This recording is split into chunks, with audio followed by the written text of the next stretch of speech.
اپنے ذکر کو اللہ کے ذکر کی قبولیت کا ذریعہ بنا رہے ہیں۔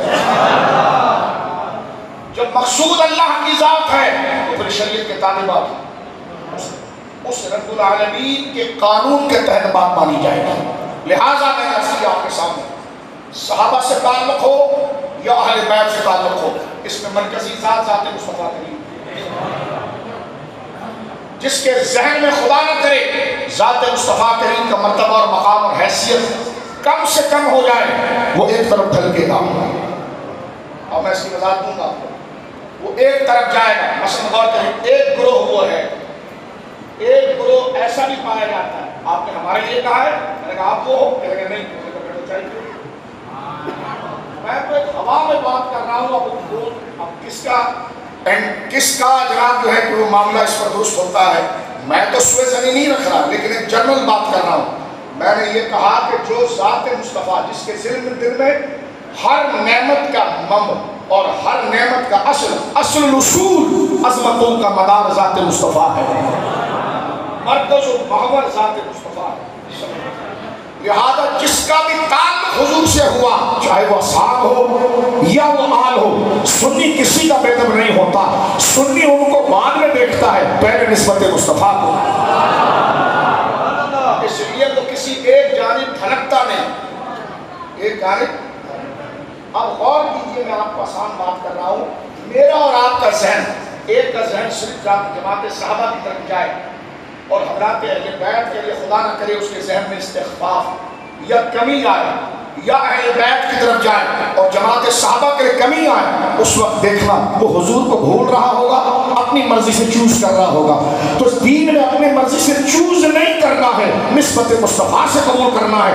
جس کو مرتبہ مصطفیٰ یاد ہے، نہ وہ اصحاب سے بھاگ سکتا ہے، نہ وہ آل سے بھاگ سکتا ہے۔ اس توازن کا نام اہل سنت، اس سے ہٹ کا نام خواہشات کی پیروی ہے، اس سے ہٹ کا نام نہیں۔ میرا جی چاہتا ہے کہ شعر کو یوں پڑھے، چپ کر جا کیوں پڑھے، شریعت جائز کہتی ہے۔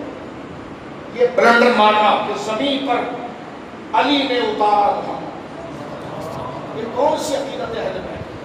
آپ اگر سید بھی ہیں تو آپ کو اجازت ملتی ہے، آپ اگر پیر ہیں تو آپ کو اجازت ملتی ہے، آپ نے اگر 40 سال میلاد النبی کانفرنس کی ہے تو کیسے آپ کو یہ اجازت مل گئی کہ آپ اہل سنت کے اصول توڑ دیں؟ جو اچھا کام کیا وہ اچھا ہے، جو غلط کہو گے تو نہیں منکر کریں گے۔ سبحان اللہ، بے شک جرأت اہل سنت کے اندر ہے، ٹھیک کو ٹھیک کہیں گے، غلط کو غلط کہیں گے۔ عقیدت کا وہی پیمانہ بزرگوں کی نسبت کی طرف نکالا جائے گا جس کی اجازت شریعت مطہرہ دے گی، جس کی اجازت۔ اب میں تھوڑا سا آگے بڑھ جانا چاہتا ہوں اس اصول کو بیان کر کے، اور میں نہیں سمجھتا کہ مزید اس کی وضاحت کی جائے۔ اب اس پر مثال دیکھیے، صحابہ کا بے ادب وہ ہوگا جس کے نزدیک حضور کا مرتبہ ڈھلے گا، اور آل پاک کا بے ادب وہ ہوگا جو حضور کو بھول رہا ہوگا، اور جسے حضور یاد رہیں گے وہ دونوں کا تو آپ کی۔ اب میں آگے بڑھنا چاہتا ہوں۔ اب آپ دیکھیں، ایک شخص ایسا عملی مظاہرہ ہمیں ماحول میں کہیں کہیں نظر آتا ہے کہ ایک حدیث پاک کسی صحابی رضی اللہ عنہ کی، اب آپ دیکھیں اس میں بھی لوگ چھڑتے ہیں، کہتے ہیں رضی اللہ عنہ والے ہم نہیں ہیں، تو میں نے کہا تم کون سے والے ہو؟ قرآن نے تو محبوب بندوں کو رضی اللہ عنہ مرحوم کہا ہے، اس لیے ہم کہہ رہے تھے کہ رزق کی گھٹیا اور فضول اور خواہش کی وادی میں مت بھٹکو، شریعت کے تابع ہو جاؤ، تو پتہ چل جائے گا رضی اللہ عنہ سے بڑا کون سا بہتر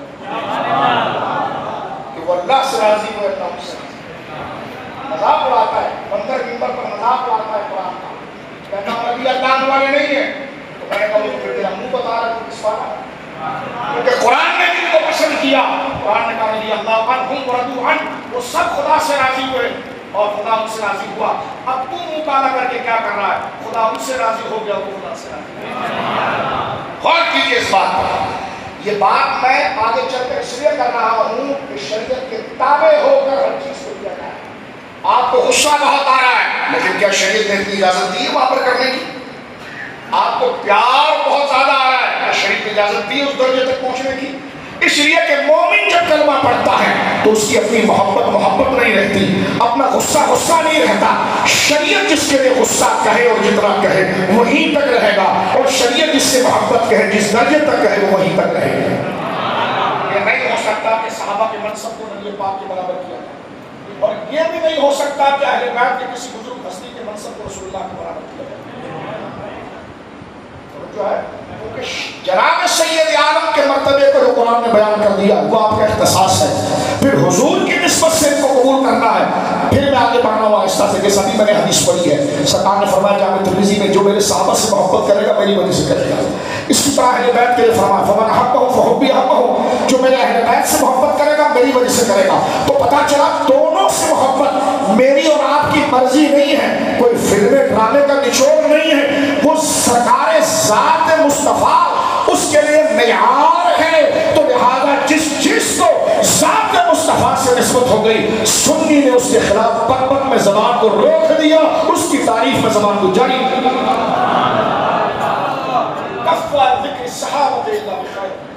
اور یہی قاعدہ ہے.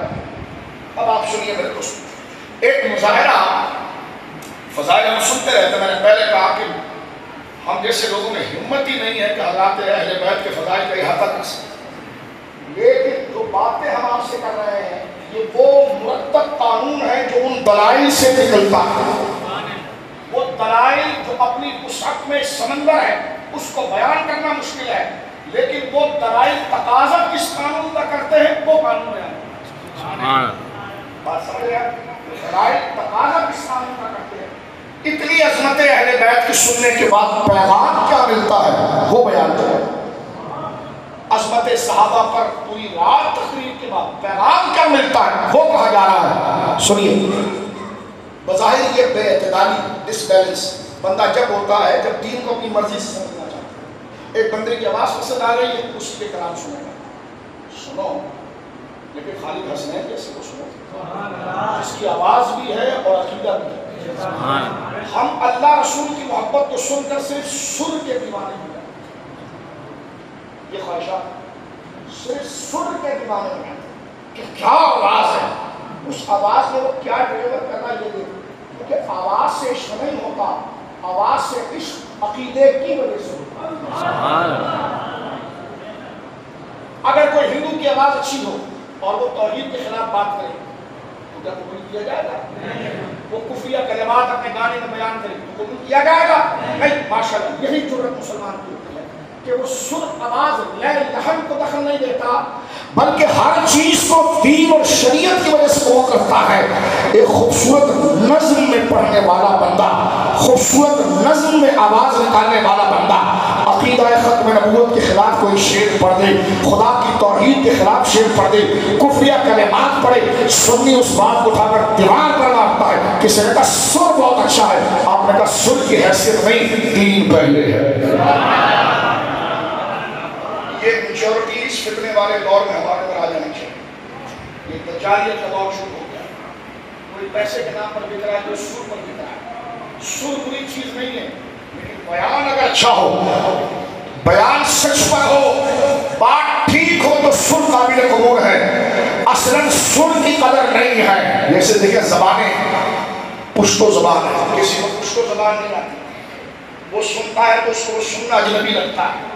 کسی کو پنجابی زبان نہیں آتی تو اس کے نزدیک ہمارے کراچی والے جو خالص اردو بولنے والے ان کو پنجابی میں تھوڑی جھجک ہوتی ہے، آپ کو سندھی اور پشتو میں جھجک ہوتی ہے. لیکن اسی میں اگر نعت پڑھی جائے تو آپ لگ جاتے ہیں تو پتہ چلا زمانے بعد میں ہے، دین پہلے. تو لہٰذا یہ خواہشات اپنے اندر سے نکالے، کیونکہ آپ امام حسین کو سننے آئے ہیں. حسین جذباتیت کا پیغام نہیں، حسین دین کی صداقت کو نبھانے کا پیغام ہے. جذبات وہی اتار دیجیے. مجھے یہ مقرر اچھا لگتا ہے، جب تک اچھا لگے گا جب تک صدق کے راستے پر رہے گا.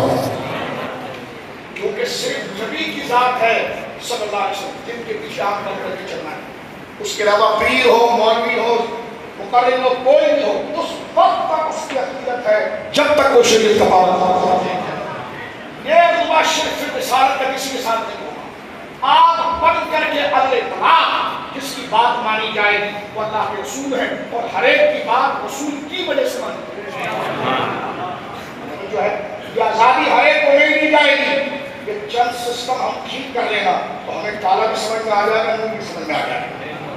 یہ تو سمجھ میں نہیں آتا، اس کی وجہ یہ ہے کہ ہم نے دین سے آگے اپنی خواہشات کو کیا ہوا ہے، اپنے سر کو کیا ہوا ہے، اپنی مرضی کو کیا ہوا، اپنی ذاتی لذت کو کیا ہوا ہے۔ اور مسلمان وہ ہوتا ہے کلمہ پڑھ کے ایسا نظریہ ہوتا ہے کہ کوئی چیز اگر اسے کڑوی بھی لگے لیکن دین نے اس کو مٹھا کہا ہے تو طبیعت کو مٹھاس کی طرف وہ لاتا ہے، اور کوئی چیز اسے میٹھی لگے شریعت منع کرتی ہے، طبیعت کو اس سے پھر کھلواتا ہے، اس لیے اسی کو وفادار کہتے ہیں۔ لہذا آل ہو یا اصحاب ہو، میں پہلے قانون پڑھتا ہوں پھر کربلا چلیں گے، اس لیے کہ راستے کے کانٹے صاف کر لو نا، پھر نجب اشرف پہنچیں گے، پھر کربلا پہنچیں گے۔ اس سے ایسی تکلیف نہیں ہو سکتی کہ جس کا جواب میرے لیے قبر میں بھاری ہوگا۔ نبی پاک نے فرمایا لا یؤمن احدکم حتی اکون احب لا یؤمن احدکم حتی یحب لأخیہ ما یحب لنفسہ، فرمایا تم میں وہ شخص مومن نہیں ہو سکتا جب تک کہ وہ بندہ مسلمان نہیں ہو سکتا جب تک کہ وہ خود کے لیے جو پسند کرے وہ اپنے بھائیوں کے لیے پسند نہ کرے۔ میں خود قرآن کی آیات سے اور 14 صدیوں کے اولیاء و مشائخ و علماء کے تسلسل سے اس بات کو سمجھتا ہوں کہ معیار قبول اور رد کا خواہش نہیں ہوتی ہے، ذات مصطفیٰ ہوتی ہے۔ لہذا جس سے تعلق حضور کا ہو گیا ہم نے اس کا ادب کر لیا، اور جس کا نہیں ہوا ہم نے اس کو چھوڑ دیا۔ تو لہذا اہل بیت سے محبت خود سے نہیں ہے، حضور کی وجہ سے، اور صحابہ سے محبت خود سے نہیں ہے، کس کی وجہ سے؟ یہ میں آپ کو بہت زبردست نسخہ دے رہا ہوں، یہ سن لیجیے گا، کئی فضول چیزیں دھڑم تختہ ادھر ادھر ہو جائے گا جب آپ نے معیار ذات مصطفیٰ کو بتا لیا۔ اب آگے چلیے، میں عرض کر رہا تھا میرے دوستوں مثال کے لیے ہمارے ماحول میں کچھ بے اعتدالی نظر آتی ہے۔ مثلا ایک ساتھ جب حضور کی ذات کو بھولے گا نا بندہ اور حضور کی قدر کو بھولے گا معاذ اللہ، تو وہ پھر دونوں جانب میں کسی ایک طرف کھینچے گا، یا تو صحابہ کی طرف کھینچے گا اور آل پاک سے نظر چرائے گا، یا آل پاک کی طرف چلا جائے گا اور ان کی تقدیس پر حملہ کرے گا۔ جہاں وہ اس قسم کی خرافات کرے گا دراصل اس کے دل کے اندر عقیدہ رسالت کمزور ہو گیا، حضور کا رشتہ کمزور ہو گیا اور اپنی خواہش بڑھ گئی۔ جہاں پر اس کی اپنی خواہش کم ہوئی اور ذات مصطفیٰ کا رتبہ بڑھا تو وہ دونوں کو سینے سے لگا کر کہے گا ان کے مولا کے رب پہ کروڑوں درود، ان کے اصحاب و عطرت پہ لاکھوں سلام۔ یہ توازن مثلا غور کیجیے، ایک بے اعتدالی ذکر صحابہ کے حوالے سے، ذکر صحابہ محمود ہے، پسندیدہ ہے، مستحسن ہے، ذکر اہل بیت محمود ہے، مستحسن ہے، پسندیدہ ہے، لیکن جب حضور کی ذات کو میں بار بار عرض کر رہا ہوں بھول جائے بندہ تو میرے دوستوں بزرگوں بندہ ایک طرف کھینچتا ہے۔ اس کی مثال ہے آپ کے پاس؟ میں نے یہ ہے، کہا دیجیے آپ، میں نے وہ اس طرح دوں گا۔ مثلا ایک کسی بھی صحابی رضی اللہ عنہ کہ بیان پر کوئی حدیث ہمارے سامنے آئے اور وہ حدیث اپنی صنعت کے اعتبار سے کچھ کمزور ہے، غور قانون، میں نے کہا مجھ سے تقریر نہیں ہوگی ایسے ماحول میں، میں آپ کو قانون کروں، اس قانون کے مقابلے پر 50 گھنٹے کی تقریر کوئی حیثیت نہیں ہے۔ جب آپ قانون پڑھیں قانون سمجھیں، اب غور کیجئے کیونکہ اس وقت ہمارے کچھ خطرناک لوگوں نے ذکر اہل بیت کو اتنا مشکوک کیا ہے، ان ظالموں کو خدا کی بارگاہ میں جواب دینا پڑے گا۔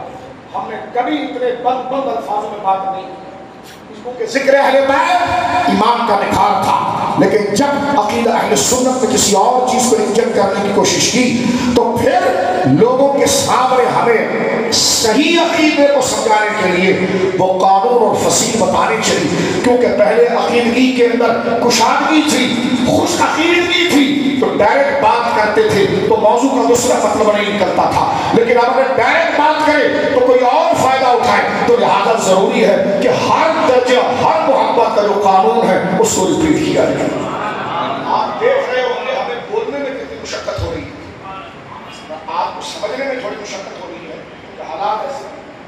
میں چاہتا ہوں ڈائریکٹ ایک تقریر شروع کر اب نعرے بتانے لگا، لیکن میرا ضمیر مجھے یہاں سے اتر نہیں ہے، اس لیے میں آپ کے سامنے ان بزرگوں کے قدموں میں بیٹھا جو بات ہے وہ کرنے جا رہا ہوں۔ دیکھیے میں یش کر رہا تھا جملہ آگے بڑھاؤں کہ صاحب جب حضور کی ذات یاد رہے گی تو صحابہ سے بھی عشق رہے گا، اہل بیت سے بھی رہے گا۔ بندہ حضور کی محبت پر اپنی محبت اور اپنا چسکا آگے کرے گا تو وہ ایک طرف چلا جائے. مثلا ایک صحابی کی شان میں حدیث آتی ہے، وہ حدیث اپنی سند کے اعتبار سے کمزور ہے، لیکن کچھ لوگ ایسے ہیں ٹھیک ہی کرتے ہیں، میں انکار نہیں کر رہا، نہ اس کو تنقید کر رہا، کہ پوری کتاب لکھتے ہیں اس سند کو ٹھیک کرنے کے اور اس صحابی کی عظمت و شان کو بیان کرنے کے لیے کوئی کسر نہیں چھوڑتے. اچھی بات ہے، لیکن میں کہتا ہوں جب حضور کے انگوٹھا چھونے کا مسئلہ آتا ہے اور وہی نقص جو اس کی شان کی روایت میں آ رہا ہے، ادھر ڈائریکٹ تو کہتا بدعت ہے اور ادھر تو 10 تعمیلیں کر کے جائز کرتا ہے، تو ظالم جب تیرے نزدیک حضور کا مقام نہیں رہا تو صحابی کا دفاع کر کے کیا فائدہ؟ آپ سمجھ رہے ہیں؟ واہ شاہ جی واہ. انگوٹھا چھوڑا یہ روایت صحیح نہیں ہے، تو میں نے کہا وہ روایت جو ان کی شان میں پڑھ رہا تھا وہ صحیح ہے، پڑھنا چاہیے، پڑھنا چاہیے، پڑھنے کا انکار نہیں کیا جائے گا، صحابی لائق عزت ہے، لیکن کیا کہہ دیا جاتا؟ نہیں وہ صحابی ہے، ان کے شواہد قرآن میں موجود ہیں، قرآن نے ان کی عظمت و شان کو بیان کیا، راوی کے اندر اگر کمزوری بھی ہو تو قرآن کی آیت ان کی شان میں موجود ہے، لہذا روایت قرآن سے تائید پا کر مضبوط ہو جائے گی. تو میں نے کہا حضور کی شان قرآن میں نہیں ہے تو پھر کس کی ہے؟ اصل رسول چاہے صحابہ ہو یا اہل بیت ہو، ان کو عظمتیں تو حضور سے ملی ہے. جب کوئی نسبت سرکار کی شان میں آ جائے، اس روایت کو ضعیف کہنے کی بجائے تجھے ورفعنا لک ذکرک یاد نہیں آتا، تجھے وما ارسلناک الا رحمۃ للعالمین یاد نہیں آتا، تجھے وتعزرہ وتوقرہ یاد نہیں آتا. پتا چلا کہ جس کے دل میں حضور کا مرتبہ نکلے گا وہ ایک طرف گھس جائے. توجہ ہے آپ کی؟ سبحان اللہ. وہ ایک طرف ڈھلک جائے گا، وہ ایک طرف آ جائے گا. یہی چیز ذکر اہل بیت کے اندر کچھ لوگ کرتے ہیں، یہی چیز ذکر اہل بیت کے اندر وہ کی جاتی ہے اور کوششیں وہاں پر لا کر داخل کی جاتی ہے اور کہہ دیا جاتا ہے جناب کہ ایمان کا معیار اہل بیت ہے. میں نے اس میں کوئی رائے نہیں، کوئی دو رائے نہیں، کوئی دو رائے نہیں. لیکن جب حضور کی زبان مبارکہ سے وہ خطبے اور قرآن کی زبان میں وہ خطبے جو آل پاک کے لیے ہیں، سنی اس کا انکار نہیں کرتا، لیکن جب اصحاب کے قرآن کہتے وہ کرنا علیکم الکفر والفسوق والعصیان اولئک هم الراشدون، حبیب تیری صحبت کی برکت سے ان کے دلوں میں نہ کفر ہے، نہ نفاق ہے، نہ گناہ ہے، یہ سارے راشد اور مرشد ہے، تو اس کو کیوں چھوڑا جائے گا؟ لہذا جس کے ذہن میں اللہ رسول کا معیار رہے گا، نہ وہ صحابہ کا معیار ہوگا، نہ وہ اہل بیت کا معیار. یہ معیار اور قانون رہے گا. اچھا آگے چلتے ہیں دوستوں کو، اہل سنت و جماعت کے ہمارے وہاں ابھی آج کل کیا بولی ہو رہی ہے؟ اور پہلے بیت کا ذکر کر رہے ہیں جی، صحابہ کا ذکر نہیں کہیں گے. میں نے کہا یہ غلیظ بات کہاں سے نکالا تم؟ آج اس پہ جو ہو رہا ہے آپ اہل بیت کے ذکر میں صحابہ کا ذکر کہاں لے آئے؟ میں نے کہا شیخ تیرے نعرے لگ سکتے ہیں اسٹیج پر اور ذکر اہل بیت ہو رہا ہے، ذکر اہل بیت ہو رہا ہے، تیرے نام پر لوگ سبحان اللہ کہیں، تیرے کو دیکھ کر اللہ کہیں. یہ جائز ہستیاں ہیں جن کے شرائط ان کے ہم پابند ہیں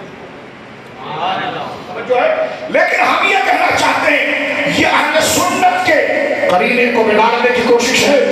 کہتے ہیں جناب جہاں ذکر اہل بیت ہوگا وہاں ذکر صحابہ نہیں ہوگا. میں نے کہا قرآن نے تو یہ فرق نہیں کیا، جہاں خدا نے اپنے پیاروں کا ذکر کیا تو سب کو فرمایا اولئک هم المؤمنون حقا، یہ سارے میرے سچے اور محبوب بندے ہیں. بولیے سبحان اللہ. اور جہاں پر صحابہ کا ذکر ہوتا ہے تو کہتے ہیں یہ اہل بیت کا ذکر نہیں ہوگا. یہ شرارت تم کہاں سے لکھا ہے؟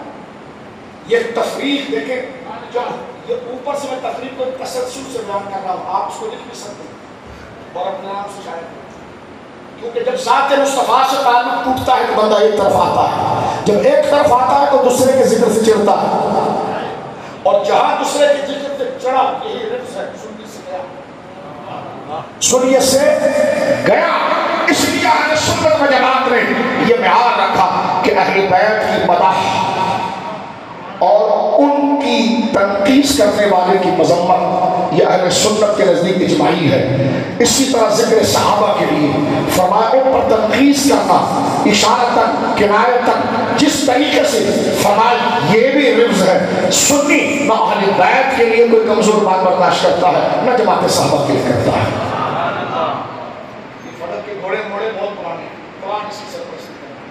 اور اس کی صحیح نظریے کو بیان کر رہا ہے۔ لہٰذا جب ہم نے قانون سمجھ لیا تو آگے بڑھنا چاہتے ہیں، اس چیز کو بھی ہم مسترد کریں گے۔ دوسری بات